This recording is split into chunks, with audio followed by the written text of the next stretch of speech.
Mackenzie Johnston with Cattle News Central, bringing you your January 31st cattle industry headlines. Brought to you by AgRisk Advisors. They provide risk management programs to livestock producers all across the West. Whether you are concerned about price or weather risk, AgRisk Advisors, they are here to help.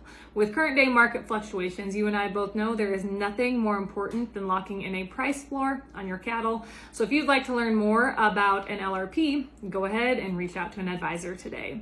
Also sponsored by American Beef Producer Magazine. They offer in-depth articles on a wide variety of topics within our industry. They feature award-winning photography and so much more within their publication. Their February edition just came out. To check that out, go ahead and click on the American Beef Producer Magazine link up above in the caption. That will take you to their Facebook page where you can check that out. American Beef Producer Magazine, guiding beef producers for over 25 years. And finally, Lemke Cattle. They're going to be hosting their bull sale on February 11th at the ranch near Lawrence, Nebraska. These naturally thick, heavy-muscled, complete Angus, Red Angus, and Balancer genetics are developed right, guaranteed, and built for profit, with over half qualified as top dollar Angus sires, while also siring highly maternal, easy-keeping females that will keep you in the cow business. Go to lemkecattle.com, DD auction, or check them out on Facebook for weekly updates and videos. According to Meeting Place, during a meeting of the Grand Island, Nebraska Rotary Club, Trey Wasserberger with TD Angus down in North Platte, Nebraska, he is also a co-organizer of Sustainable Beef LLC. He told the group that funding is almost complete for the facility. The processing plant is slated to cost $325 million, and construction is set to begin this fall. According to Wasserberger, Nebraska Governor Pete Ricketts has proposed $15 million in American Rescue Plan Act funds for the facility, and they are also pursuing additional state funding. The processing plant will be 1/4 the size of Grand Island's JBS plant and will harvest approximately 1,500 head of cattle daily, the majority of those cattle coming from feed yards from the LLC's founders.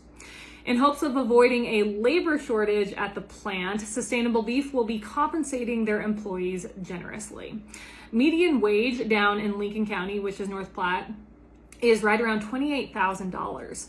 Starting wage at the processing facility is going to be $50,000 plus benefits, and there will be 75 upper management jobs that pay over $75,000, according to Wasserberger. Wasserberger went on to talk about the issue of construction costs.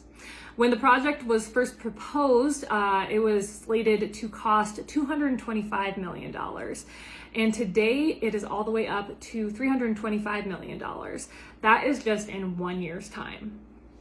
Sustainable Beef LLC aims to provide producers and consumers with additional choices in supply of beef products here in Nebraska.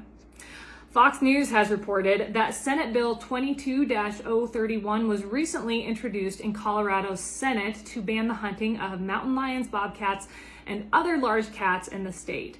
This comes at a time when Colorado is currently dealing with wolf attacks. So to be specific, this bill prohibits shooting, wounding, killing, or trapping a bobcat, Canada lynx, or a mountain lion. Exceptions to the bill include wounding or killing a big cat, if the animal poses serious bodily harm, and livestock owners would be able to shoot and kill a big cat if it is threatening their livestock. Those opposing the bill, of course, argue that without a hunting season, the population of these big cats will significantly grow, which would result in more wildlife and livestock attacks. The good news is that since this bill was introduced, 3 of its sponsors have dropped their support. So hopefully that does not gain any traction or go anywhere. This update is also sponsored by Circle 5 Cow School. If you are wanting to learn how to preg check your own cows or start AIing, Circle 5 Cow School is the way to go. They host classes almost every week from Texas to Tennessee. If you'd like to check out their schedule, head on over to circle5cowschool.com. That is the number 5 in there, or you can go ahead and just give them a follow on Facebook. The cattle range has reported that record high beef prices are beginning to take a toll on beef exports. China was a big player in the beef market back in October and November, but since then they have backed away from U.S. product. It's not a coincidence that the slowdown came once China lifted the restrictions on Brazilian beef exports. And those restrictions were put in place after a couple BSE cases were reported down in Brazil. So shipments to China during the week of January 16th were only 641 metric tons, 41% lower than the average of the previous 4 weeks. Back in October and November, the shipments were almost 3,000 metric tons per week. So exports are definitely taking a hit as we start off this new year. And finally, I have some important news for Nebraska cattle producers. Tomorrow, so Tuesday, February 1st, LB 1095, which will restore cattle producers' freedom of choice for the methods they choose to use to identify livestock for disease traceability, will be heard by the Unicameral's Ag Committee down in Lincoln. So LB 1095 was introduced by Ag Committee Chairman Senator Steve Halloran of Hastings, and it is similar to a bill that was passed in the Wyoming legislature last year. In recent weeks, numerous Nebraska cattle industry lobbyists have argued that EID tags are voluntary here in the state, but that is not the whole story.